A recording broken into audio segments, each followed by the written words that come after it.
Acts. Chapter 17.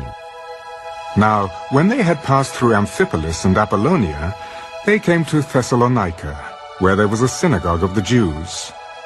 Then Paul, as his custom was, went into them, and for 3 Sabbaths reasoned with them from the Scriptures, explaining and demonstrating that the Christ had to suffer and rise again from the dead, saying, "This Jesus whom I preach to you is the Christ."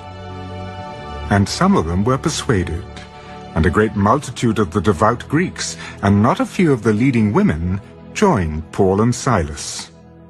But the Jews who were not persuaded, becoming envious, took some of the evil men from the marketplace, and gathering a mob, set all the city in an uproar, and attacked the house of Jason, and sought to bring them out to the people.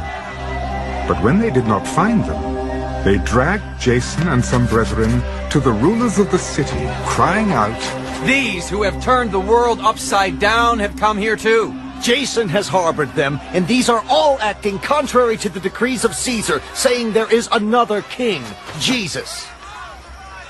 And they troubled the crowd and the rulers of the city when they heard these things. So when they had taken security from Jason and the rest, they let them go. Then the brethren immediately sent Paul and Silas away by night to Berea. When they arrived, they went into the synagogue of the Jews. These were more fair-minded than those in Thessalonica, in that they received the word with all readiness, and searched the Scriptures daily to find out whether these things were so. Therefore many of them believed, and also not a few of the Greeks, prominent women as well as men. But when the Jews from Thessalonica learned that the word of God was preached by Paul at Berea, they came there also and stirred up the crowds.